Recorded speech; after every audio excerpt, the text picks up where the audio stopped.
LIC को लेकर भी पता नहीं कैसे कैसे बड़े विद्वत्तापूर्ण बयान देते थे।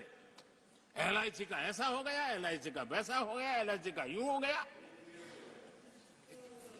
जितनी गलत बातें एलआईसी को लिए बोलनी चाहिए बोली, और तरीका यही है, किसी को बर्बाद करने अफवाह फैलाओ, झूठ फैलाओ, भ्रम फैलाओ। और टेक्निक वही है, गांवों में किसी का बड़ा बंगलो हो, लेने का मन करता हो, लेकिन हाथ ना लगता हो तो फिर हवा फैला देते हैं, ये भूतिया बंगला है, यहां जो जाता है ऐसी हवा फैला देते हैं, कोई लेता नहीं, फिर पैदा करके लपक लेते। एलआईसी एलआईसी क्या क्या चलाया। आदरणीय सभापति जी, मैं सीना तान करके सुनाना चाहता हूं, आंखें ऊंची करके सुनाना चाहता हूं, आज एलआईसी के शेयर रिकॉर्ड स्तर पर ट्रेड हो रहे हैं। क्यों? आदरणीय सभापति जी, अब प्रचार किया जा रहा है, पीएसयू बंद हो गए, पीएसयू बंद हो गए। अब उनको तो याद भी नहीं होगा क्या है, बस किसी ने पकड़ा दिया, बोलो बोलो। 2014 में देश में 234 पीएसयू थे, 234 2000 उनके यूपीए के 10 साल के कालखंड में। अब 14 में जब उन्होंने छोड़ा, 234 आज 254 है। 234 थे, आज 254 है। अब भाई कोई कौन सा अरिथमेटिक वो जानते हैं, बेच दिए, अब बेचने के बाद 250 हो गया। क्या क्या कर रहे हो आप लोग। आदरणीय सभापति जी, आज अधिकतर पीएसयू रिकॉर्ड रिटर्न दे रहे हैं और इन्वेस्टर्स का भरोसा पीएसयू की तरफ बढ़ रहा है। जो छोटा सा भी शेयर बाजार जानते हैं, इनको समझ आता है, नहीं समझता है तो किसी को पूछो। आप सभापति जी देखिए, बीएसई पीएसयू इंडेक्स में बीते 1 वर्ष के दौरान लगभग 2 गुनी उछाल हुई है। आदरणीय सभापति जी, 10 साल पहले, यानी 2014, 4 से 14 के बीच की बात करता हूं,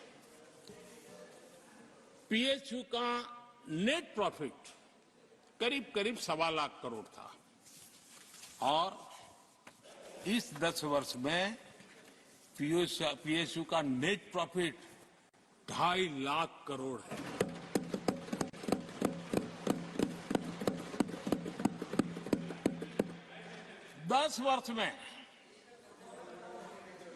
हमारे 10 वर्ष में पीएसयू की नेट वर्थ 9.5 लाख करोड़ से बढ़कर के 17 लाख करोड़ हो गई है।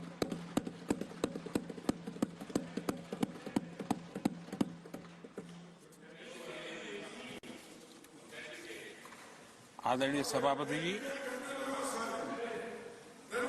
इनका हाथ जहां भी लगता है ना, उसका डूबना तय हो जाता है, और उससे यही दशा करके उन्होंने छोड़ी थी। हम मेहनत करके इतनी बाहर लाए, इतनी प्रतिष्ठा बढ़ी है। आपको खुशी होनी चाहिए, भ्रम मत फैलाइए, बाजार में हवा ऐसी न फैलाइए कि देश के सामान्य निवेशक के मन को उलझन में आ जाए। ऐसा काम आप नहीं कर सकते। आदरणीय सभापति जी, इन लोगों की मर्यादा इतनी है, अब इन्होंने अपने युवराज को एक स्टार्टअप बना करके दिया है। अब वो नॉन स्टार्टर है।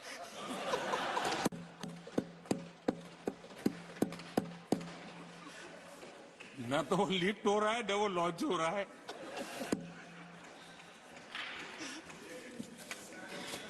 आदरणीय सभापति जी,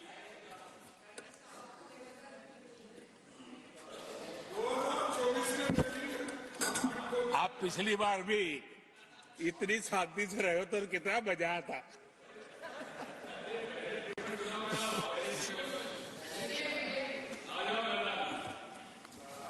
आदरणीय राष्ट्रपति जी, आदरणीय सभापति जी,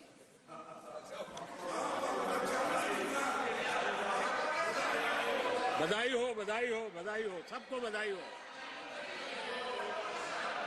आदरणीय सभापति जी, मेरा सौभाग्य रहा कि मुझे लंबे समय तक एक राज्य के मुख्यमंत्री के नाते देश की और जनता की सेवा करने का अवसर मिला, और इसलिए मैं रीजनल एस्पिरेशंस को बहुत भली भांति समझता हूं, क्योंकि मैं उस प्रोसेस से निकला हूं। जैसे हमारे यहां दिग्विजय जी, उनको भली भांति सहज समझ आता है भी एक राज्य के लिए क्या होता है। हम लोग उसी दुनिया से निकल करके आए थे, तो हमें अनुभव है, पता है। शरद राव जी को है, तो ऐसे कुछ लोग हैं यहाँ जिनको ये सारी चीजों का पता है। देवगढ़ा साहब है, तो इन लोगों के इन सारी चीजों का पता है, तो हम इसका महात्मा समझते हैं। हमें कोई किताबों में नहीं पढ़ना पड़ता है, हम अनुभव कर करके आए हैं।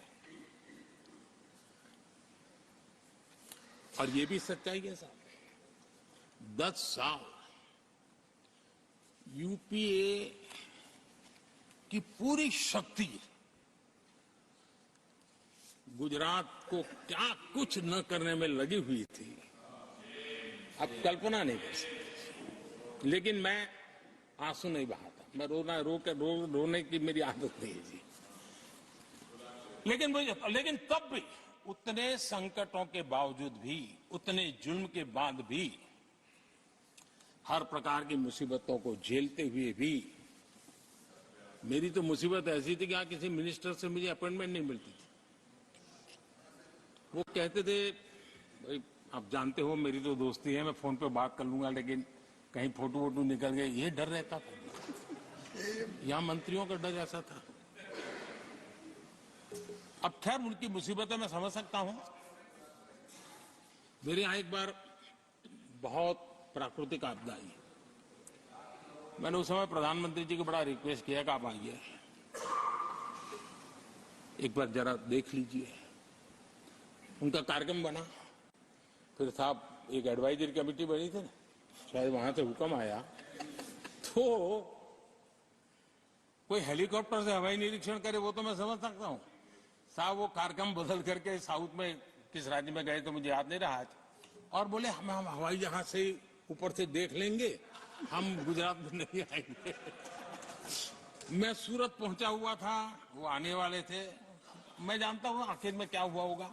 तो आप कल्पना कर सकते हैं साहब, प्राकृतिक आपदा में भी मैंने ऐसी मुसीबतों को झेला है, लेकिन उसके बावजूद भी उस समय भी मेरा मंत्र था, आज भी मेरा मंत्र है कि देश के विकास के लिए राज्य का विकास, भारत के विकास के लिए गुजरात का विकास, और हम सबको इसी रास्ते पर चलना चाहिए।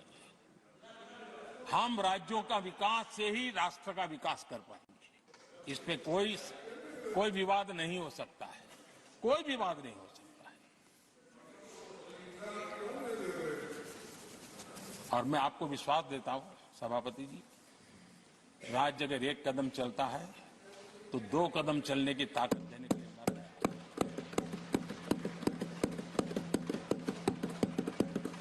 कोऑपरेटिव फेडरलिज्म क्या होता है, और मैंने तो हमेशा कहा कॉम्पिटिटिव कोऑपरेटिव फेडरलिज्म। आज देश को जरूरत है कॉम्पिटिटिव कोऑपरेटिव फेडरलिज्म। हमारे राज्यों के बीच में तंदुरुस्त स्पर्धा हो, ताकि हम तेजी से देश में आगे बढ़े। एक सकारात्मक सोच के साथ हमको चलने की जरूरत है। और मैं ये राज्य में था तब भी इसी विचारों को लेकर के काम करता था, इसलिए चुपचाप सहता भी था। आदरणीय सभापति जी, कोविड एक उदाहरण है, इतना बड़ा संकट आया दुनिया का। ऐसे संकट के समय राज्य के मुख्यमंत्रियों के साथ 20 बैठकें की उस कालखंड में, एक एक बात का विचार विमर्श करके साथ लेकर के सभी राज्यों का सहयोग एक टीम बनकर के केंद्र और राज्य ने काम किया। दुनिया जिस मुसीबत को झेल नहीं पाई, हम सब ने मिलकर के, किसी एक को क्रेडिट मैं कभी नहीं दूंगा, सब ने मिलकर के इस देश को बचाने के लिए जो हो सकता है, राज्यों को भी उसकी क्रेडिट लेने का पूरा अधिकार है। इस सोच में हमने काम किया। आदरणीय सभापति जी, G20 का आयोजन है, हम दिल्ली में कर सकते थे। हम दिल्ली में इन बड़े बड़े नेताओं के बीच रह करके सब कुछ क्या नहीं कर, पहले हुआ ही है। हमने ऐसा नहीं किया। हमने G20 का पूरा यश राज्यों को, दिल्ली में एक मीटिंग की तो राज्य में 200, एक एक राज्य को एक्सपोजर मिले दुनिया में। ये गलती से नहीं हुआ, योजना के तरीके से हुआ है। मेरे लिए किसकी सरकार है इसके आधार पर मैं देश नहीं चलाता। हम सब मिलकर के देश आगे बढ़ाना चाहते हैं, इस भूमिका से काम किया है। हमारे देश में विदेश के मेहमान आते थे तो मेरे आने के बाद आ रहे थे, थोड़ा पहले भी आते थे। आज विदेशी मेहमान आते हैं तो मेरा आग्रह रहता है कि आपको एक दिन किसी राज्य में जाना चाहिए। मैं उनको लेते के जाता हूं राज्यों में, ताकि उनको पता चले कि मेरा देश यानी दिल्ली नहीं है, मेरा देश चेन्नई में भी है, मेरा देश बेंगलुरु में भी है, मेरा देश हैदराबाद में भी है, मेरा देश पुरी में भी है, भुवनेश्वर में भी है, मेरा देश कलकत्ता में भी है, मेरा देश गुवाहाटी में भी है। पूरे दुनिया को मेरे देश के हर कोने का एक्सपोजर मिले, इसके लिए हम कोशिश करते हैं। वहां की सरकार का सहयोग असहयोग इसके तराजू पर नहीं तोड़ते। एक ईमानदारी से इस देश के भविष्य के लिए पूरे विश्व मेरे भारत को जाने, इसके लिए हम इस प्रयास करते हैं। और मैं अभी भी 26 जनवरी को इतना बड़ा काम रहता है, सबको मालूम है। उसके बाद भी मैं 25 तारीख को फ्रांस के राष्ट्रपति को राजस्थान की गलियों में घुमा रहा था। दुनिया को पता चले कि मेरा राजस्थान ऐसा है।